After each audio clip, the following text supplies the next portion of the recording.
السلام عليكم ورحمة الله وبركاته. معاكم مطبخ زمان. ازيكم عاملين ايه؟ يا رب تكونوا بخير. النهارده روتيننا هنعمله صينية رقاق، وهنعمله فراخ، هنعمله لحمة مشوية في فرن البوتاجاز من غير فحم من غير حاجة. هنقول الطريقة دلوقتي هنعمل العصاج بتاع الرقاق ان شاء الله، وبعدين هقول لكم هنعمله تتبيلة اللحمة. هنروحوا على البوتاجاز دلوقتي يا حبايبي. نعصج البصلة،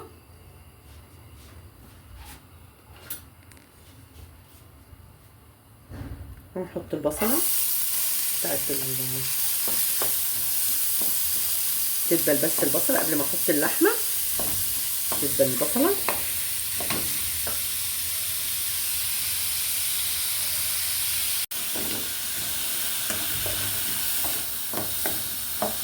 دلوقتي البصلة اهي تدبل بس معايا البصلة الاول شوية كده، وبعدين هبدأ احط لحمتي بس تدبل البصلة.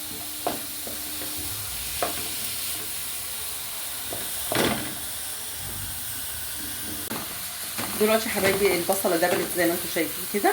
هبدأ انزل اللحمة بتاعتي اهي واسيبها شوية بقى. ما تحطيش ولا ملح ولا اي حاجة في اللحمة عشان اللحمة تبقى مفرفرة. حاولي تحطي اللحمة في الاخر، الملح في الاخر بس. توصل معايا شوية كده.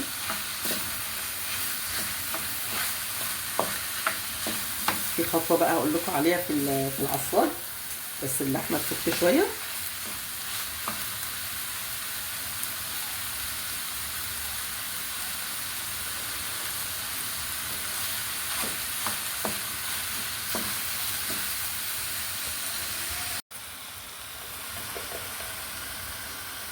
دلوقتي يا حبايبي هنحط قرفة، سنة قرفة وبهارات لحمة. هنحط فلفل اسود، مش هنحط ملح دلوقتي، ما هنحطش ملح انا دلوقتي خالص الا لما ايه في الاخر خالص عشان تبدا اللحمه تبقى مفرفره. ماشي.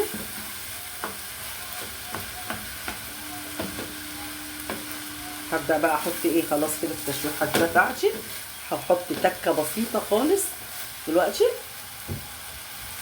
هحط قرنين فلفل بارد على سبايسي، بيودي لك اللحمه في حته تانية خالص.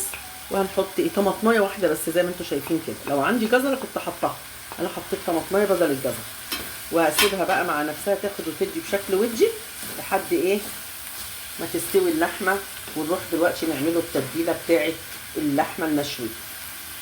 ماشي كده خلاص خلصنا العصاج. هنسيبه على النار يستوي شويه، وهنعمل التتبيله بتاعه اللحمه المشويه يا حبايبي. دلوقتي يا حبايبي اللحمه المشويه زي ما انتم شايفين انا مقطعاها شرايح اهي. اللحمه اهي متقطعه شرايح. انا جايبه بصلتين والطماطم والفلفل ده هضربهم في الخلاط يا حبايبي، وهتبلهم وهصفيهم. لازم يتصفوا عشان انا مش عايزه اكتف. هضربهم في الخلاط زي ما انتم شايفين اهو. هقول لكم هعملهم ازاي.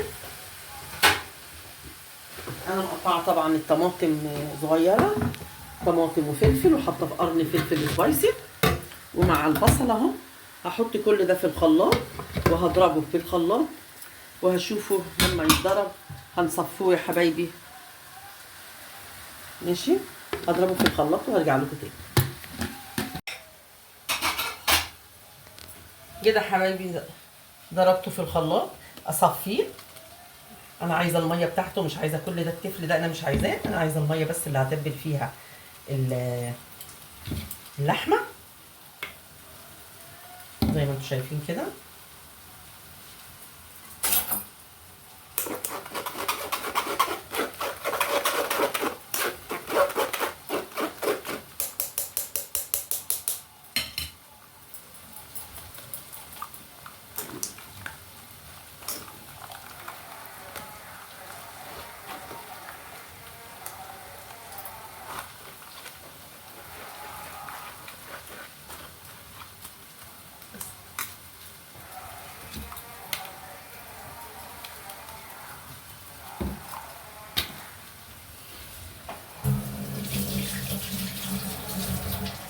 خلاص زي ما انتم شايفين اهو تبلته.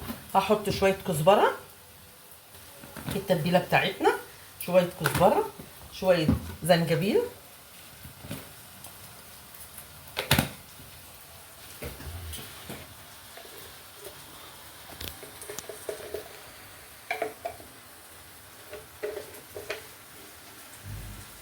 بهارات لحمه، احط بهارات اللحمه حبايبي.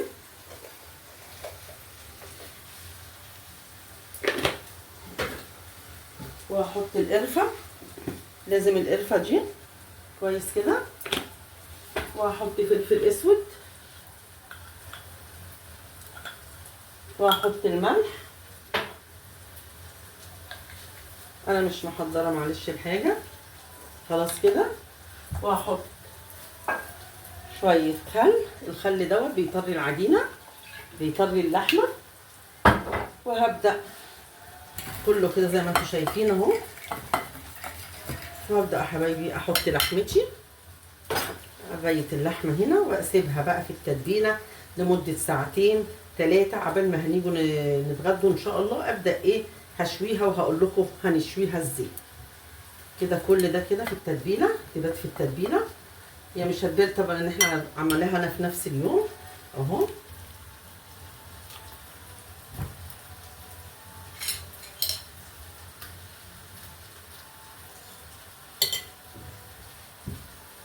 خلاص كده زي ما انتم شايفين كله في التتبيله اهو.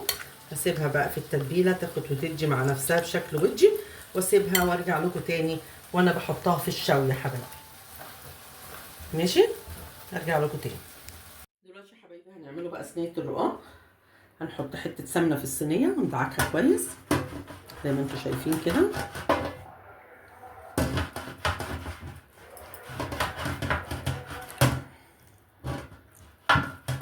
وهحط معلقه سمنه حلوه بس كده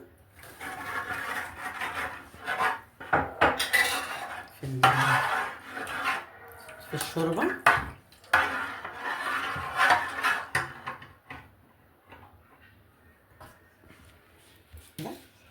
كده حاولي ايه الورقه اهو ما تبوشهاش، ما بحبش احطها في الشوربه، يعني كده على خفيف وكده على خفيف. ودحرجيها بقى في الصينيه، رصي في الصينيه زي ما انت شايفه كده. اعمل كام واحده لحد ما اجي النص، وبعدين ايه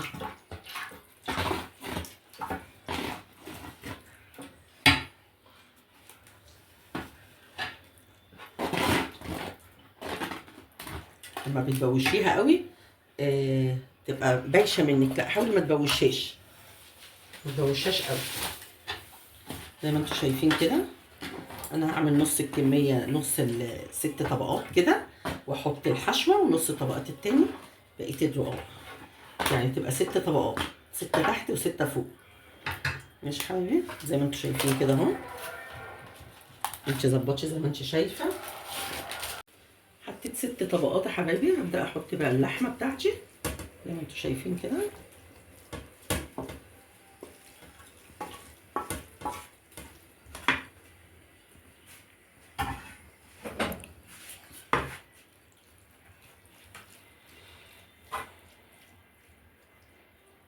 في خطوه بقى عايزه اقول لكم عليها.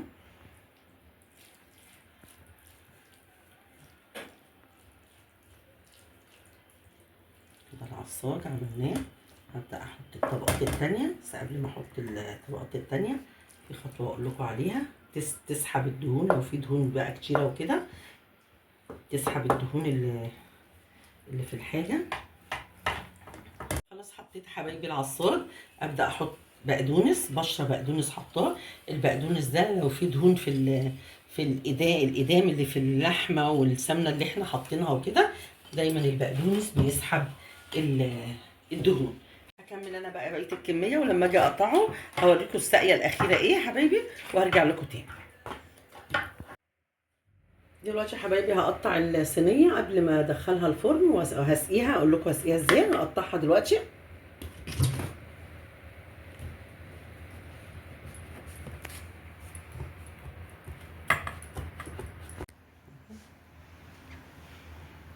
عشان هتخليها مورقه.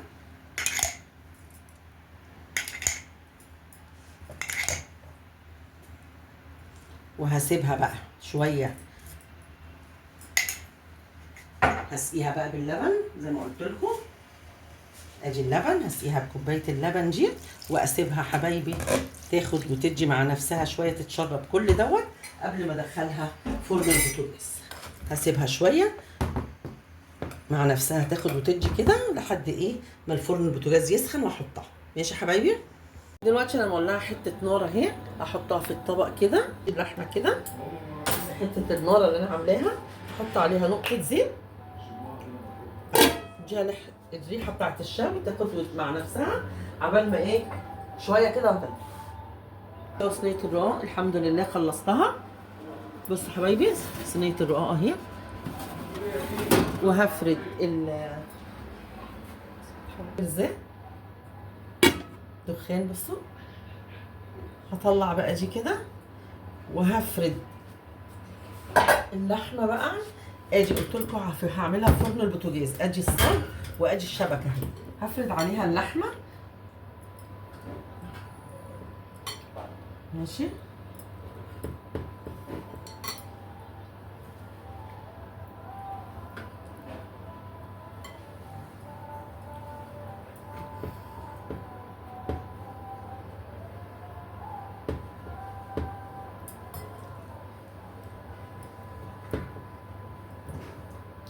وهحاول احط ميه في الصاج من تحت عشان ايه، عشان يبقى فيه ميه البخار يشرب البخار من فوق، يبقى تستوي من فوق ومن تحت.